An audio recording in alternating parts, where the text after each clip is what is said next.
Anuncia tus productos y o servicios en los teleavisos de Arco TV. Llámanos.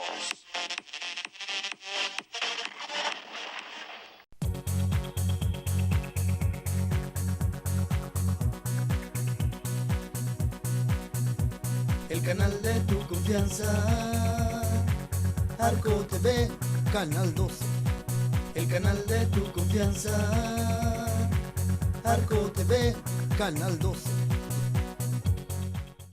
Arco TV Hidalgo presenta su programa Diálogos Jurídicos, orientación y asesoría en temas legales en nuestra sociedad, con la participación de panelistas expertos en la materia. Comenzamos. Hola, ¿cómo están, amigas y amigos? Es un gusto estar nuevamente con ustedes en este programa de Diálogos Jurídicos. El día de hoy viene acompañada con el abogado Isaac Aramer Lozano Trejo, maestro en Ciencias Penales, y que nos honra el día de hoy con su visita para platicar sobre un tema bastante interesante, que es la prisión preventiva oficiosa como parte de las medidas cautelares. Y digo interesante porque pues hemos visto casos muy recientes, entre ellos pues el caso de Murillo Karam, entre algunos otros, en donde siempre el Ministerio Público solicita esta medida cautelar de prisión preventiva oficiosa, que se encuentra dentro de las menos deseables en materia internacional. Han dicho que se contrapone al principio de presunción de inocencia y demás, pero pues, para platicarnos sobre este tema de la prisión preventiva oficiosa como medida cautelar, le cedo el uso de la voz a nuestro invitado el día de hoy, Isaac Aramer Lozano Trejo. ¿Qué son las medidas cautelares? ¿Qué es la prisión preventiva oficiosa? ¿Es o no violatoria de derechos humanos?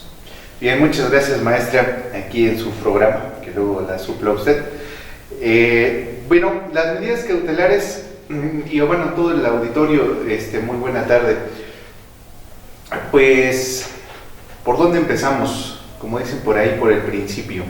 Las medidas cautelares no son otra cosa más que disposiciones jurídicas o herramientas dentro del procedimiento penal que permiten al Ministerio Público, a la víctima, poder tener ciertas prevenciones para evitar que las cosas, como dicen por ahí en buen cristiano, pues pasen a mayores.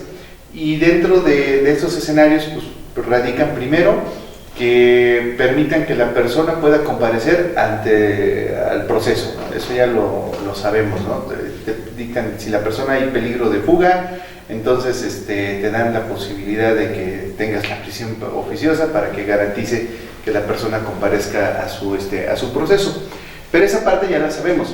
Lo que importa aquí, o lo que está mucho en discusión, es lo referente a la prisión preventiva oficiosa, porque al final del día el principio de presunción de inocencia te dice que pues, a una persona todos se presumen inocentes hasta que no se demuestre lo contrario. Entonces, hasta que exista una sentencia debidamente ejecutoriada es cuando la persona pues, se le tendría que decretar la prisión preventiva oficiosa. Pero como decía el chiste de Pepito, teoría y realidad, ¿no? La teoría te dice eso, la realidad social en nuestro país pues es completamente diferente, y eso es lo que se tendría que estar analizando en cada caso concreto, porque en este país pareciera que es requisito sine qua non que el Ministerio Público la pida para que en la mayoría de los casos los jueces, en este caso ahora los de control, pues ya te la otorguen. ¿Debería de existir? ¿No debería de existir? ¿Realmente es justificada? ¿No lo es? ¿En qué se basa la justificación? Pues es que es como dijera el Chavo del Ocho, ¿no? Es como todo, hay cosas que ni que tengo o no tengo razón, ¿no? El tema es que vamos a poner algunos ejemplos. Uno, una persona acusada de violación, de secuestro, de un delito que cause un agravio no solo a la sociedad sino a la víctima, la pregunta sería, ¿vale la pena que se le aplique el principio de presunción de inocencia? O bien, qué bueno que le dictan la prisión preventiva oficiosa, ¿no? O en un delito de lesiones o un delito de violencia familiar, donde normalmente se busca proteger, en este caso sí a los menores, pero también a las mujeres, y entonces le dictas prisión preventiva oficiosa al esposo, al novio, al padre, se la dictas o no, es justo o injusto. Entonces digamos que caemos en un escenario casuístico, dependiendo de cada caso en particular, es como esta puede o no presentarse, porque en algunos casos, en un delito, ¿verdad? Un delito no grave, violencia familiar, ¿qué haces tú como juez si el Ministerio Público te pide la prisión preventiva oficiosa y tú como juez garantista dices, pues lo dejo en libertad? La violencia familiar, en ese caso en concreto del ejemplo, pues se da porque el tipo le da sus mazapanazos con singular alegría y dedicación a la esposa.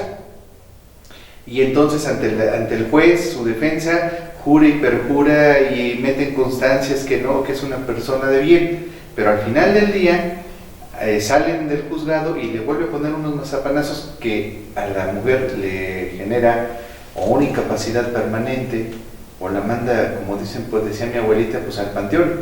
O sea, ¿cómo queda ese juez, ¿no? La seguridad. O sea, bueno, pero al final del día, entonces, ¿qué debe de atenderse a la persona?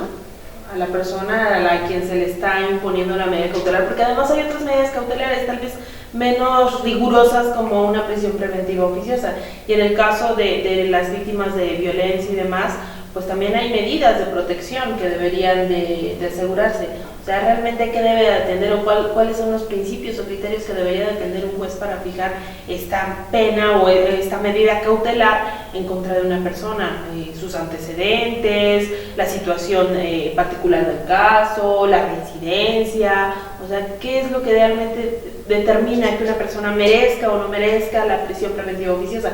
Es en casos de delitos no tan graves, pero en el caso de los delitos graves, donde a lo mejor llegan y con unos testigos dicen fue X, él es secuestrador, ¿no? Y entonces todos dicen él es secuestrador y 5 o 6 personas dicen ¿cómo? ¿Por qué saben que es secuestrador? No sé, pero ya hay un indicio, y entonces como es un delito que tiene la prisión preventiva oficiosa como medida cautelar, va la persona a la prisión y lleva un proceso de 2, 3, 4, 5, 6 años y después sale. ¿Y ahí qué? O sea, ¿cuáles son los criterios que realmente debería de tener en cuenta un juzgador, incluso en los delitos graves? ¿Realmente debe de ser oficiosa? ¿No debe de ser? Yo pensaría que tendría que ser casuísticamente y que tendríamos que definir los dos, sí hacer esa separación definitivamente entre lo que son los delitos graves y los no graves. Sin embargo, vuelvo al tema, tiene que ser casuístico, porque si no es a las circunstancias particulares de cada caso en concreto, definitivamente puedes caer en determinadas violaciones. Insisto, lo que he platicado muchas veces. Hace algún tiempo, en el ejercicio libre de la profesión, un comandante de inteligencia de la policía dice: licenciado, su cliente sí es el jefe de los secuestradores. Y yo le decía: no es cierto, ¿cómo crees? No, sí, licenciado, usted nada más me dice eso porque pues es su chamba defenderlo. Llevo 6 meses trabajando en una investigación de inteligencia del más alto nivel. Y lo detienen, obviamente, delito grave, prisión preventiva oficiosa, y 9 meses después de que la persona estaba detenida, el tema fue: ¿qué cree, licenciado? Ya encontramos al bueno, su cliente no tiene nada que ver, lo confundimos, ¿no? Y mientras esa persona ya le estigmatizaron sus vecinos porque lo metieron a la cárcel, porque está estigmatizado como secuestrador, y obviamente las alteraciones familiares, económicas y todo lo que implica. Entonces, de entrada a tu pregunta, yo pienso que sí debe de ser, en cada caso particular, debe el juzgador de determinar si hay o no lugar a la prisión preventiva oficiosa, porque al final del día los legisladores, antes con los códigos penales y de procedimientos penales de los estados, y ahora con el nuevo Código Nacional de Procedimientos Penales, te siguen haciendo la segmentación. Estos delitos sí son de oficio y estos queda como medida cautelar a criterio del juzgador, a solicitud del agente del Ministerio Público, pero no resuelve de fondo el tema. Y entonces tienes la posibilidad de tener personas inocentes que les fabricaron todo, ahora sí que como decimos en el argot, les hicieron su chamba y ahí los metieron, y en lo que son peras o son manzanas, hemos visto en nuestro sistema judicial que pueden pasar años sin que una persona se le dicte sentencia y que cuando se le vuelve a dictar sentencia la persona es absuelta, pero mientras los mejores años o gran parte de los años de su vida ya quedó marcada, estigmatizada y ya se los destruyeron. Entonces sí creo que la ley no debería de hacer un distingo entre si son los delitos graves o no graves, sino que le debería de permitir al juzgador analizar las circunstancias concretas de cada caso en particular y sobre eso determinar si tiene o no lugar a la prisión preventiva oficiosa, como lo observamos en las películas estadounidenses. El tema de las pruebas es algo muy importante porque además antes de que te dicten la medida cautelar tienes la posibilidad en un momento dado de saber y de conocer cuál es el delito que se te imputa y demás.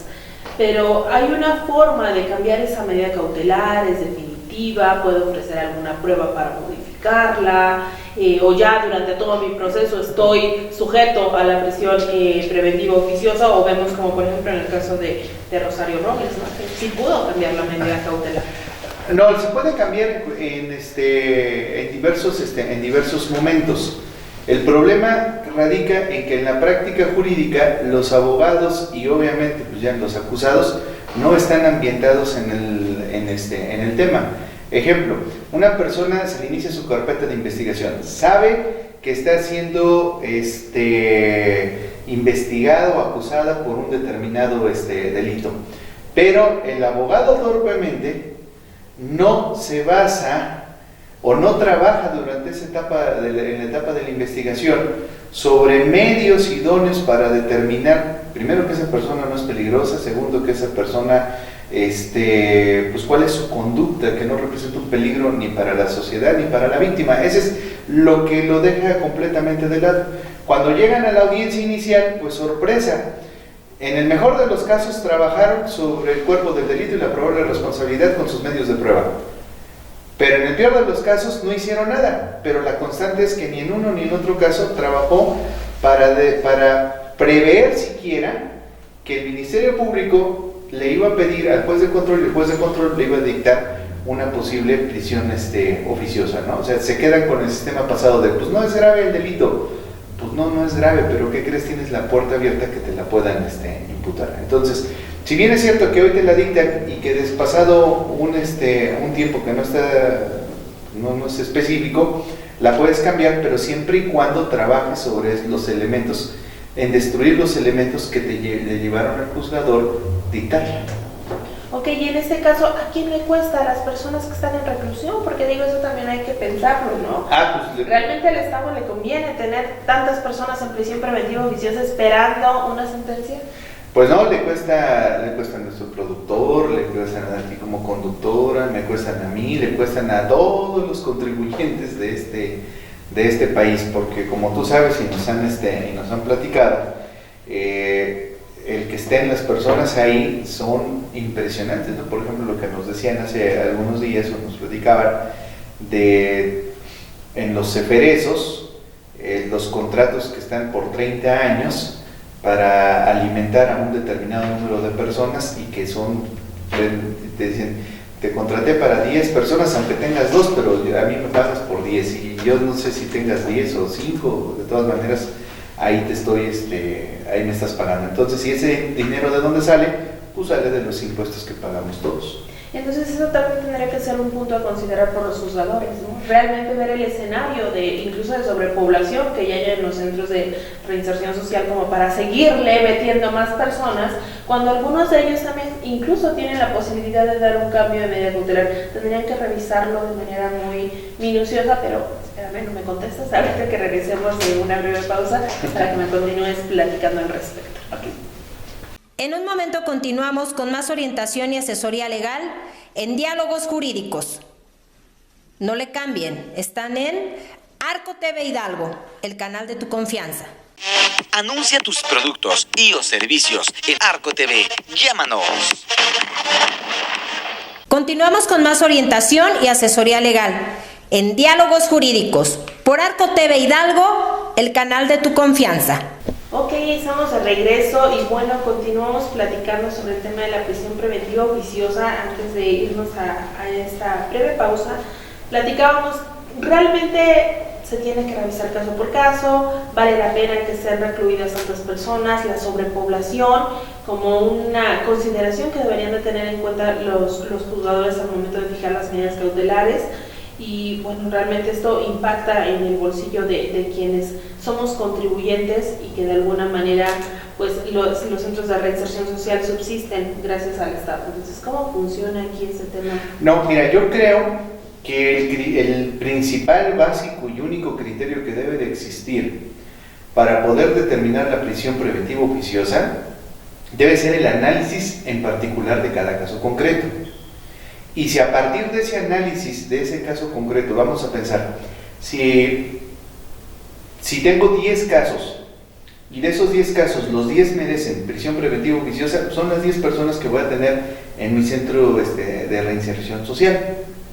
Si de esas 10 es menos la cantidad que requiere la prisión preventiva oficiosa, bueno, pues es completamente diferente. Incluso sí creo que no debe ser un tema de carácter presupuestal, es decir, si nos cuesta mucho a los contribuyentes, sí, ok, nos cuesta mucho, pero debe ser un gasto justificado. Si 10 lo merecen de estar en prisión preventiva oficiosa, ahí deben de estar los 10, y si esos 10 cuestan X cantidad de dinero, el Estado tiene la obligación de administrarla. Eso es lo que yo creo, porque si no, entonces van a ser otros los criterios los que van a estar por encima del caso en particular. Entonces podemos abrir el escenario a que tienes una sobrepoblación y entonces tu Estado necesitas liberar a varios probables responsables por el simple hecho de que ya no tienes dónde meterlos, y eso implicaría que pudieras cometer el error de tener un análisis erróneo y que pudieras sacar un probable responsable por la razón de tener una sobrepoblación, por la razón de ahorrarte dinero, y que ese probable responsable viniera a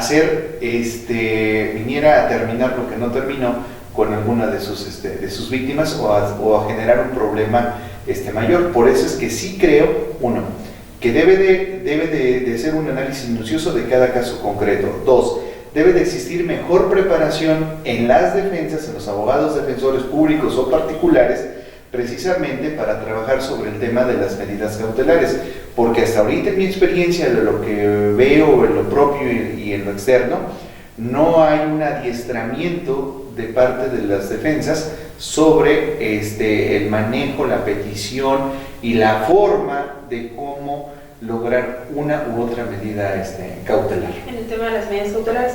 Pero bueno, también es interesante, por ejemplo, hay en algunos otros países, como es el caso de Estados Unidos, ahí las autoridades penitenciarias realizan una revisión de los casos que tienen de las personas que están recluidas, ven el tiempo que llevan y demás para poder ver si puede cambiarse la medida cautelar, o en el caso de los delitos que no sean tan graves, someterlo nuevamente al tema de las autoridades de ejecución de penas para que se puedan dar cambios.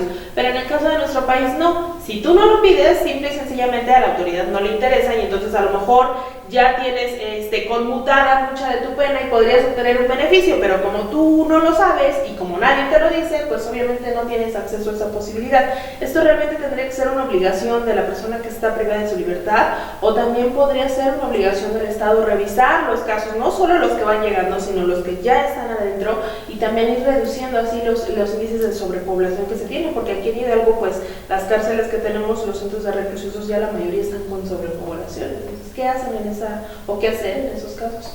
Pues tendría que ser una obligación y una disposición de ley. El ejemplo más claro que tenemos es la famosa visita del ministro Saldívar al penal de Santa Marta, y con la sorpresa de que muchas mujeres no les dictaban sentencia. Digo, en el caso que es el que se hizo popular, pero pues es el pan nuestro de cada día en los centros de reclusión, tanto locales como del ámbito federal.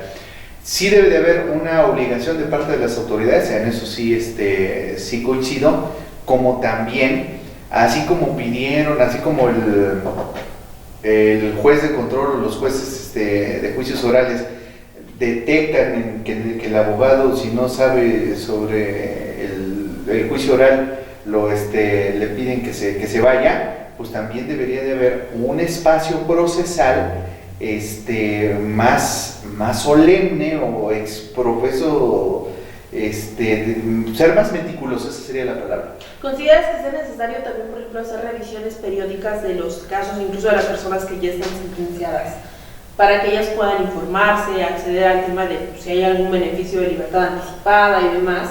O sea, por ejemplo, reitero, hay otros países donde se da eso, o sea, determinados periodos tú entras con las autoridades penitenciarias o pides audiencia con algún juez, te explican tu situación, ves si puedes tener algún beneficio, y lo que se busca es que existan más personas en libertad que en reclusión. Pues en teoría eso lo tendrían que hacer los defensores de oficio. Okay. En teoría lo tendrían que hacer. En teoría, pero en la práctica. En la práctica, es que otra vez ponemos el chiste de Pepito, teoría y realidad. Entonces, en la teoría esa parte lo tendrían que hacer los defensores de oficio, en teoría lo tendrían que hacer el personal administrativo que se encuentra adscrito a los diferentes centros de readaptación o reinserción social, pero en la práctica, pues estamos en un escenario de burocracia mexicana, ¿no? En este país, en este estado, los defensores de oficio, por regla general, habrá sus honrosas excepciones, no dejan de ser más que una figura procesal de adorno en la práctica, ¿no? Ahora, el tema de la defensoría de oficio, ¿cuándo termina? Realmente, porque hay muchas personas que piensan que el defensor de oficio, su chamba termina cuando se dicta una sentencia. ¿Ahí termina realmente el trabajo del defensor de oficio o tendría que haber posteriormente el tema de si tiene algún medio de impugnación? O sea, ¿cómo las personas pueden saber hasta dónde llega la función de un defensor de oficio y demás? Bueno, es que el cargo de defensor, desde que se acepta y se protesta, hasta que es revocado. O sea, no hay otro escenario. Otra vez, teoría y realidad. En la teoría te dicen, no, yo soy el defensor, no importa si la persona tiene la figura de acusado, de imputado, de sentenciado, y hasta que lo revoquen. Nada más que en la práctica, los defensores de oficio, pues nada más llegan hasta la sentencia, y en el mejor de los casos la apelación, y ya el amparo, pues ya ni me meto, ¿no? Implica estudiar más, que hueva, es hacer más trabajo por la misma paga, ¿no?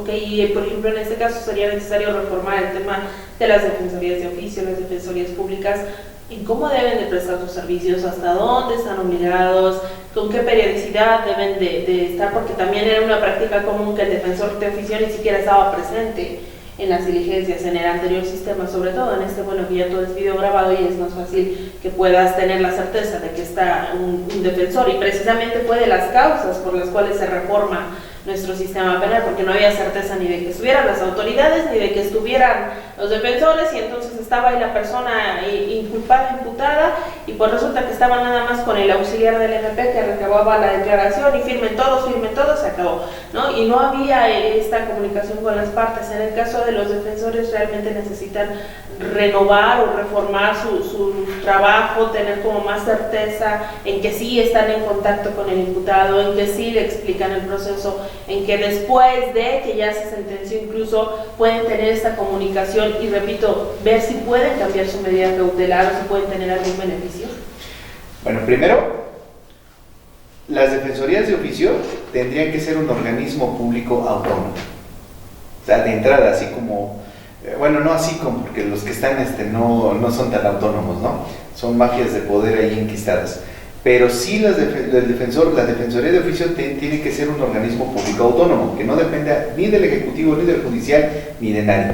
¿Para qué? Para que tengas auténticos abogados que sean auténticos defensores de oficio, porque entonces la regla general, insisto, habrá sus honrosas excepciones, tienes ahí a todos los champistas que buscaban una plaza en gobierno y que querían trabajar, hablando concretamente del estado de Hidalgo.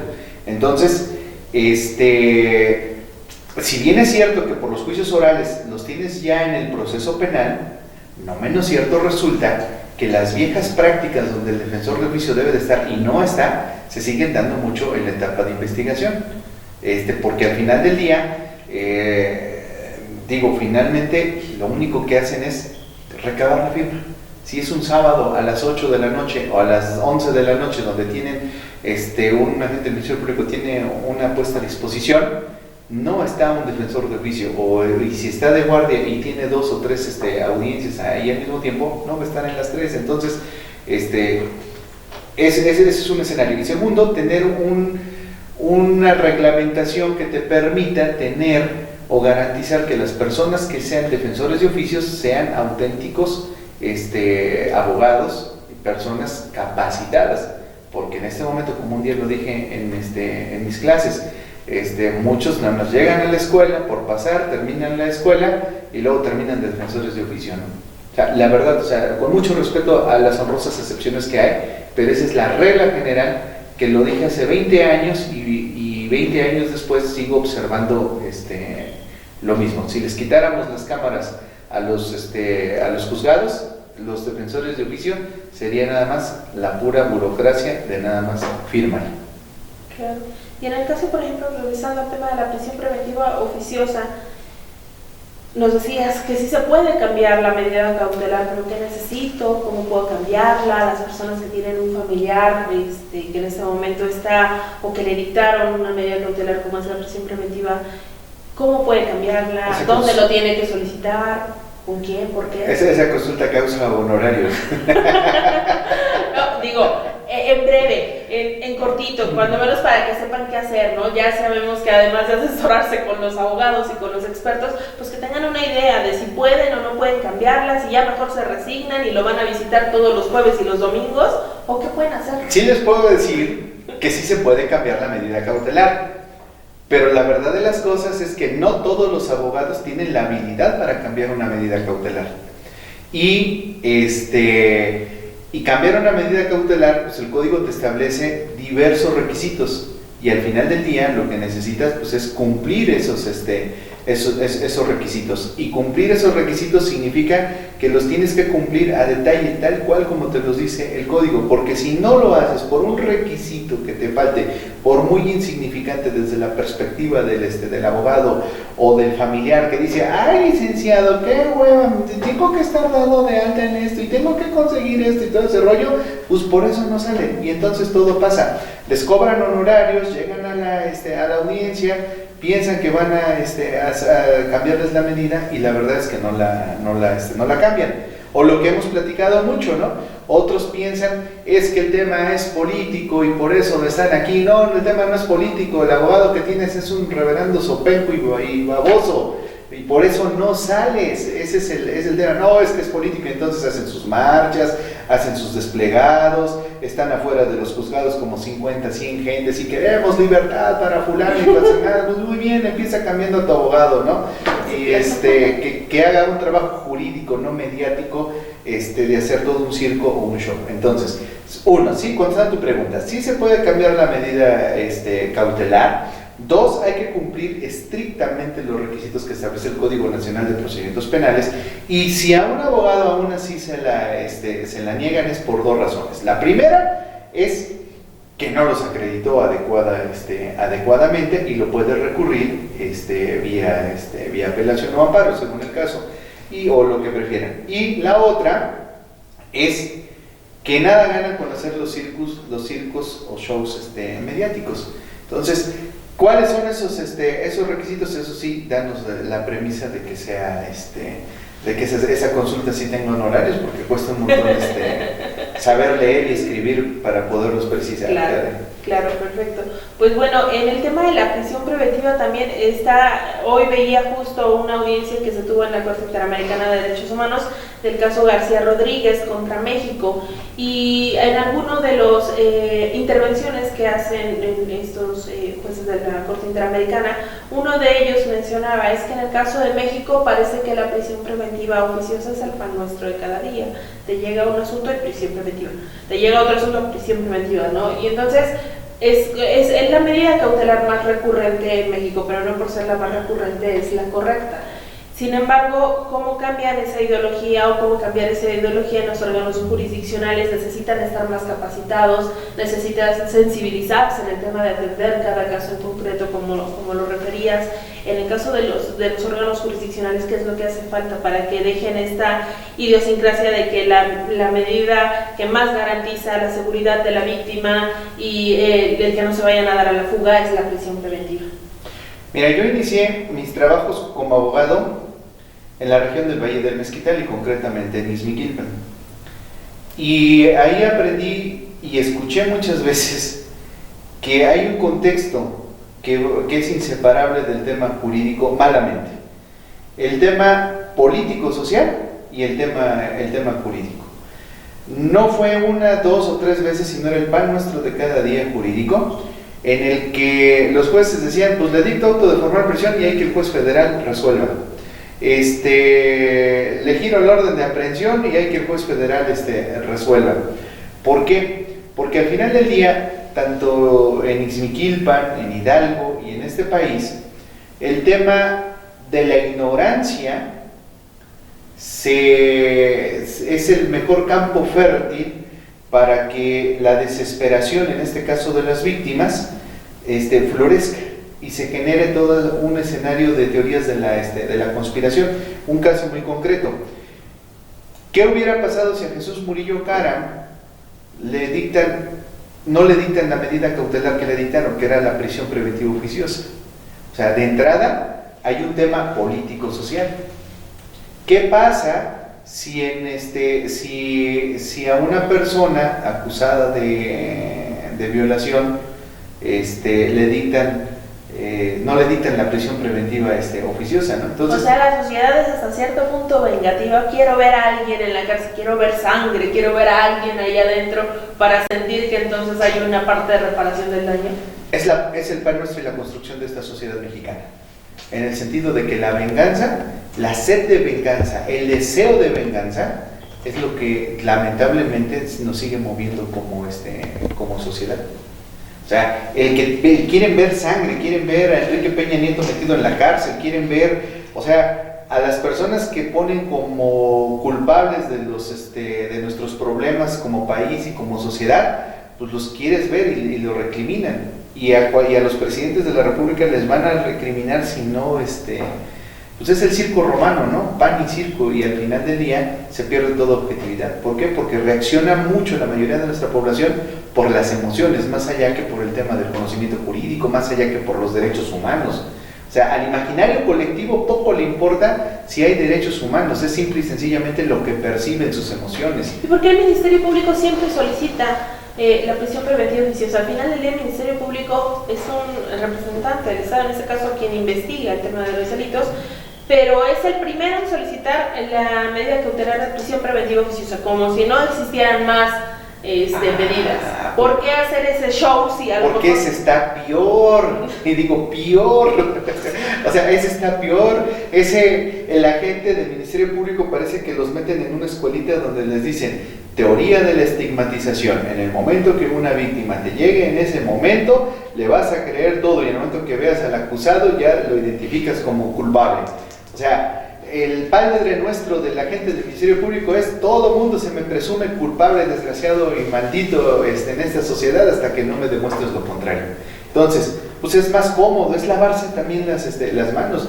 O sea, yo no he visto en este estado, ni con el sistema tradicional, ni con el nuevo, un agente del Ministerio Público tan pulcro que diga: aquí no hay delito y lo siento y no ejercito acción penal, o es que el asesor jurídico le está jode con el tema de la prisión preventiva, y que un Ministerio Público diga: no señor, de acuerdo a esto y a lo que yo investigué, no hay elementos, no es necesario. No lo hay. ¿Por qué? Porque tienen tanta chamba que también son unos grandes burócratas. ¿Hay insuficiencia de ministerios públicos? Pues no tendría yo una estadística. Lo que yo creo que hay insuficiencia de tener un alto sentido de responsabilidad de lo que verdaderamente es y representa el agente del Ministerio Público.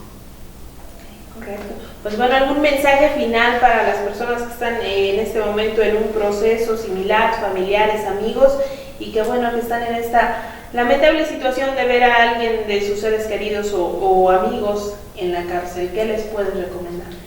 Pues miren, que se acerquen primero a los abogados que saben, pero el problema es cómo sabes que un abogado sabe, ¿no? Pues háganle dos preguntas muy sencillas, ¿no? Oiga, abogado, ¿puedo cambiar la medida cautelar y cuáles son los requisitos? Y si se los dice, y ustedes también van y lo checan en el Código Nacional de Procedimientos Penales, bueno, pues tienen altas posibilidades de que ese abogado sepa. Pero si su abogado en la etapa de investigación no ofrece ningún medio de prueba tendiente a poder acreditar o desacreditar una solicitud de una medida cautelar en particular, entonces ese abogado les va a dar al traste con su libertad. Y júrenlo que llega la persona a la audiencia inicial y si va a salir, pero va a salir directito a hacer eso y no va a salir otra vez hacia su casa. Entonces, creo sí que los gobiernos deben de ir, y los políticos, en lugar de estar perdiendo el tiempo en muchas cosas, deben de ir a una reforma jurídica que permita en cada caso particular permitirle al juzgador mejores elementos y darle a la gente del Ministerio Público y a la Policía de Investigación y a los defensores más obligaciones para poder acreditar o no la peligrosidad de la persona, para que cada caso en particular determinen si vale o no, si merece o no la prisión preventiva. No importa el delito que le estén imputando, aclaro, no importa si les dan delincuencia organizada, violación, secuestro, homicidio, lesiones, amenazas o algo, si sea grave o no y la sociedad lo tome como muy aparatoso, lo importante es lo que cada caso en particular se esté dando, sin importar las razones políticas o sociales.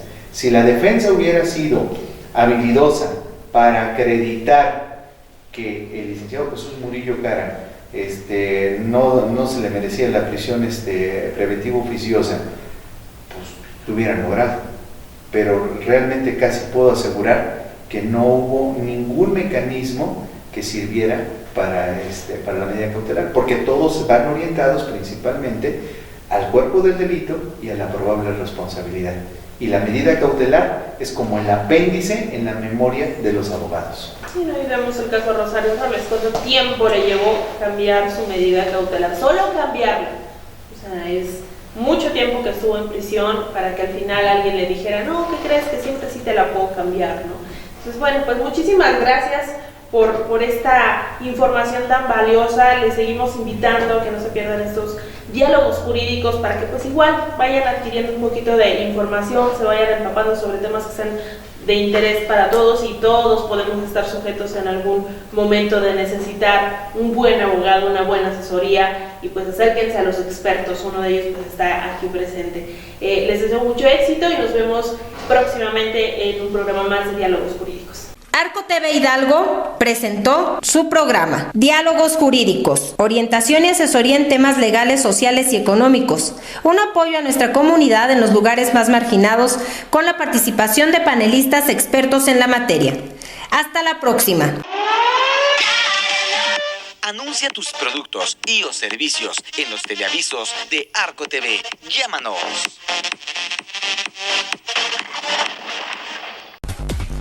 Noticieros Arco TV cuenta con el mejor cuerpo periodístico para brindarle a usted la información justo en el momento que se genera.